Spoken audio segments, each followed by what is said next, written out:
Don't let the man across from you fool you. Doubt is your real enemy. No, it won't be the GOAT and the gunslinger. The NFC title game will instead feature a pair of quarterbacks called into question at every turn of their careers. They said your stats were hollow, even drafted the guy to take your job. Doubt be damned. You're here for a reason. 1, 2, 3. The Niners and the Rams will offer up a third installment on Sunday for the right to represent the conference in Super Bowl 56. For San Francisco, a road warrior mentality that began in this very building 3 weeks ago. LA to Dallas. Dallas to the Tundra. A bruising brand of football that poses its opponents with a simple question. How bad do you want it? Our team's been through so many different situations this year that I feel like we never overreact to anything. Our guys just never waver. For LA, the chance to address the question, one they haven't had an answer to since 2018. In the battle of boy geniuses, it's advantage Shanahan. We got to get ready for a team that we know has been a really tough matchup for us. They've done an outstanding job, and it's going to be a great game. But what is past is not prologue. This another opportunity to take back your building, one overrun by scarlet and gold time and again. It was a tough environment for us to communicate in, really, the whole second half. Now is the time to block out the noise and make a bit of your own. Niners. Appropriate that careers will be defined in the place where anybody can be somebody. The same place a champion will be crowned just 2 weeks later. This Sunday, a chance to pry the pen out of the hand of your critics and write your own legacy. So check your doubt at the door. It's winning time in the NFC title game.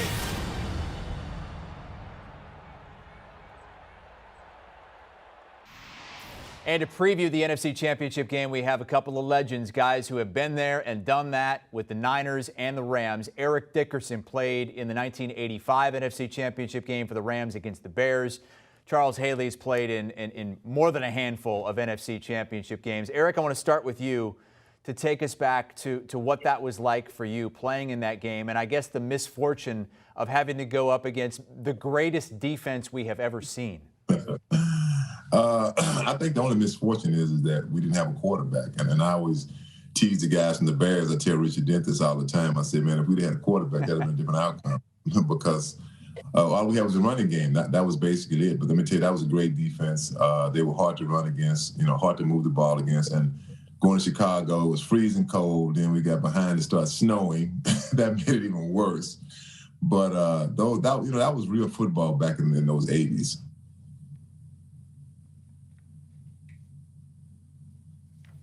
Charles, how about you? I mean, you were to, I believe, 7, if I counted them all up correctly. What stands out to you most from all your NFC Championship game appearances?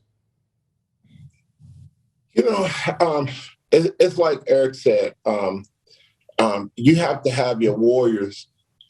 They have to play, and you have to know the weakness in your offense or your defensive players, and you have to prepare them for success, and you have to lead.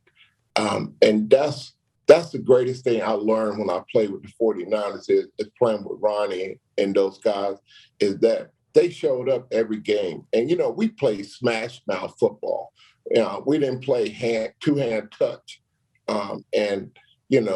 So as Eric said, the game is a lot different now than when we played, but we played the right way.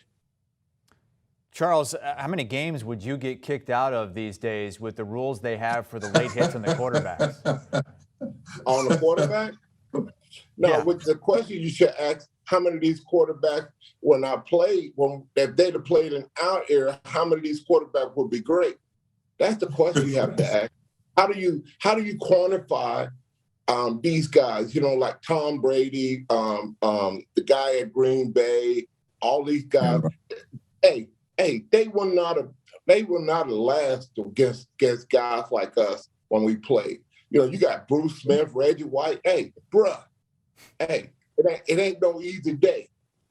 Yeah, it's a totally different game, and that's why we're seeing Tom Brady at the age of 44 deciding whether or not he wants to come back and play at age 45, because he can do it. He's just wondering maybe his wife wants him to spend more time at home, or else we'll see him out there next year. Now, let's talk about these teams that are playing in the game. Eric, your Rams, they went all in. They went out and got Matthew Stafford. They went out and got Odell Beckham Jr. and Von Miller. We keep saying that it's Super Bowl or bust for them. Do you think that that is the case, or can they have a successful season without winning it all? Well, I think if you win the Super Bowl, that just puts the icing on top of the cake.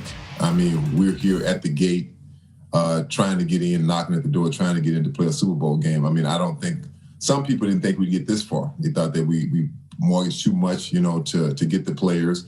I never did, because the thing is, like, you can take these draft picks, these first-round draft picks, these second-round draft picks, and they never pan out. But you have guys who are proven products. You have a Von Miller, you have an Odell Beckham, you have a Matt Stafford. These guys are proven they can play in the National Football League. Then they played All-Pro. I mean, and some of them may make the Hall of Fame. So I would rather take those guys than a guy that's coming in college and trying to say, well, we'll see if he can make it. I won't say it'd be an all or bust, but I'm thinking this much here. And Charles probably feels different. I mean, they've beaten us 6 times in a row. I gotta give them credit. The last time we played the Niners 3 weeks ago at home, I did not feel we were going to beat them. I don't know why. Even we jumped out 17-0. I just had a bad feeling about that game. That's how football goes. This week here, I'm not playing, so I can say what I want to say. I feel like that we're going to win this football game. Even though I work for the team, I'm not that homer kind of guy. I just feel like we're winning. And a couple of weeks ago, I kept telling them, I said, man, I don't feel good about this game. I just didn't. And the Niners play great football. They run the football. They're old school. They don't go away from the run. That's what I do like about them. They'll get that one-back set, that I set with Deebo Samuels, and they'll just run it down your throat. Yeah, Charles, you heard Eric mention the 6 straight wins that the Niners have against the Rams. Why do you think Kyle Shanahan has had so much success against Sean McVay over not just this season, but the last 3 years? It's because that team is built for pass rush. It's not built for the run. You got guys that just want to get upfield, and they run the zone run thing, and it leaves hole open. These running backs, they're reading the defense is great. The key to the whole thing could be this week. It's going to be whether the quarterback Garoppolo is going to have to throw the football to open up the run. And if he doesn't, then it's going to be a hard day. Eric, put yourself in the shoes of the LA Rams, and in that situation where you just can't beat a team. Let's just say you've been on that team for years and you just can't get over the hump against said team, even though you feel like you've got the better team. What kind of motivation or maybe even pressure goes into the 7th time when it's for all the marbles? Well, some of the guys like Matt Stafford hasn't been on this team, when we lost to the 49ers all those times. And Von Miller hasn't been there all those times. Aaron Donald's been there the whole time. So it can get in your head. I mean, it really can. I mean, because I think this last game that we lost to the 49ers, I mean, if you look back at it, I mean, if I'm on that team, I'd say we blew it. I mean, we let them back in the game. This is our own doing. It's a loss. They lost. Hey, a loss is a loss. Hey, and I always come to that too. I just tell the truth. You can say we beat ourselves, but still they beat us. I mean, you got to say they beat you, and they beat you. To me, they beat the Rams. I'll just say it, playing old school football, running the football and playing great defense. Where we would let the 49ers take a 5-yard crossing route and turn it into a 30-yard run. That's what killed us in that game. I mean, and not once, but multiple times. I'm like, you've got to make these tackles. I don't play defense, never played defense, and so I can't speak from that part of it. But I think from an offensive player, it comes times where you have to lay it all on the line. And this game here, I know it's no love lost between neither one of these teams. I mean, so this will be one of those games where it's going to be some real hard hitting, a lot of trash talking, and we'll just see who comes out on the winning end of it. I see the game totally different from you, Eric. Man, you got a receiver that's built like a running back. I watch you guys. He catch the ball. you got corners looking. They don't want to hit that guy. They trying to reach out with their arms and tackle that guy. No, they can't do that, and they're not gonna throw their body in there and and make that tackle. It's just they turned it down. And if you'd have played Eric, you'd be running through the secondary like it's nothing. And that's going to be the key. Are these guys going to man up and be able to stop the quarterback? The 49ers, I always thought that, people would be able to get to the secondary of the 49ers, but that D-line is putting so much pressure where the quarterback is looking at red instead of looking downfield. So, Charles, we've seen what Cooper Kupp has been able to do for the Rams this season. I mean, just an incredible performance. He's prolific. You got the versatile Deebo Samuel, who you've talked about, who will just run over anybody. Who's a better offensive weapon, in your opinion? The guys that we talked about. 85 Kittle is gonna show up and show out. He loves games like this. The thing that I think that you really got to understand is they've been beat twice this year. And you can say, and most of the time they gave it up. The first game, they just got beat. But the second game, they had it. They felt it. And then it's like they got taken away, snatched away. So that at some point in your mind as the game get going, you're going to question yourself, are they going to come back? Are we going to win? And if that doubt comes in your head, you already lost. Eric, I agree.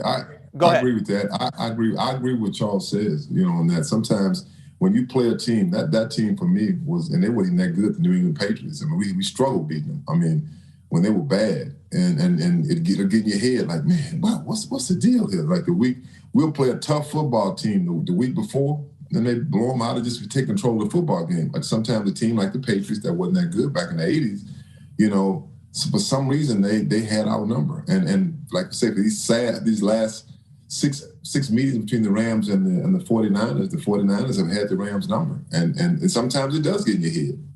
49ers have picked off Matthew Stafford 4 times in the 2 games that they met this season. Charles, what are your expectations, not for interceptions, anything from the secondary, but that front 7 in particular in getting after Stafford in this game? Hey, I don't know where the 49ers be getting all these defensive linemen from, but it's going to be tough hauling for them to be able to run against these guys.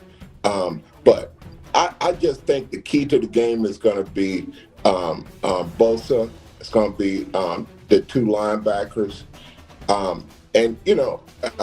If they can get a blitz packed with zone in there, and you take away number 11 for the Rams, then you got a formula for winning.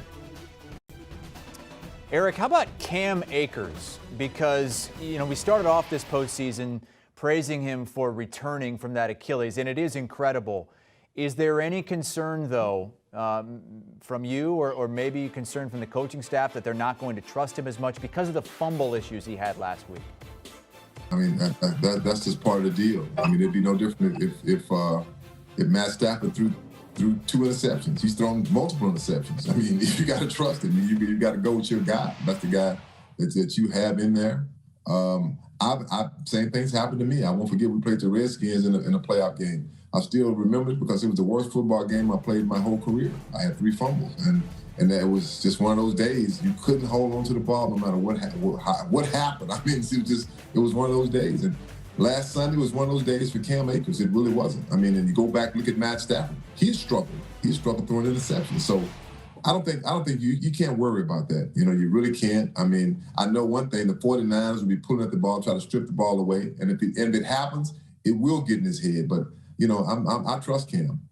Great back and forth here between a couple of legends from the 49ers and the Rams. It's time to get an NFC title prediction. Charles, lead us off. What do you think is going to happen on Sunday? 49ers going to win by 3, 24-21. Niners by 3 for Charles. Eric, what do you think? I'm gonna go with the Rams for sure. I'm gonna say it's gonna be. I'm gonna say 24-14. I can't say I'm surprised. Are you crazy? Yeah, 24-14. I mean, I'm gonna say this here. We can score points. I mean, there's no doubt we can score. I mean, I'm not worried about our offense scoring on you guys. You know what the main? I think that the big thing in this football game, and I said it last week before we played the Buccaneers. I said we will beat the Buccaneers easily. We will control the football game if we don't turn the football over. Just what I said.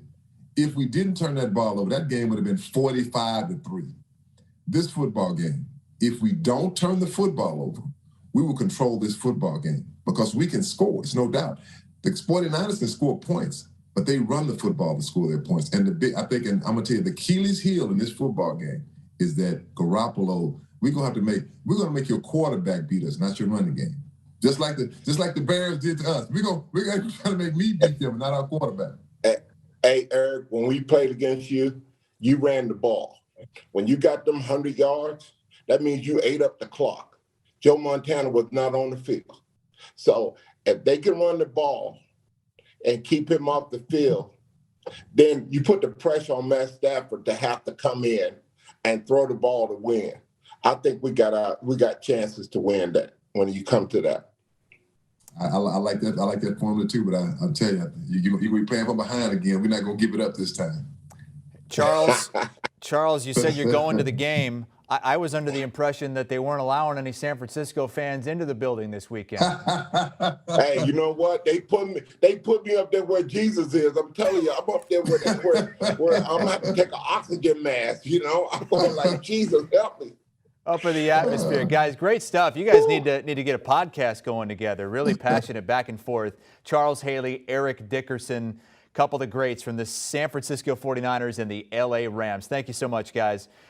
Can't wait for Championship Sunday. That game is the nightcap, 6:30 Eastern time. CBS gets you going at 3 Eastern with the Chiefs and Bengals in the AFC Championship game.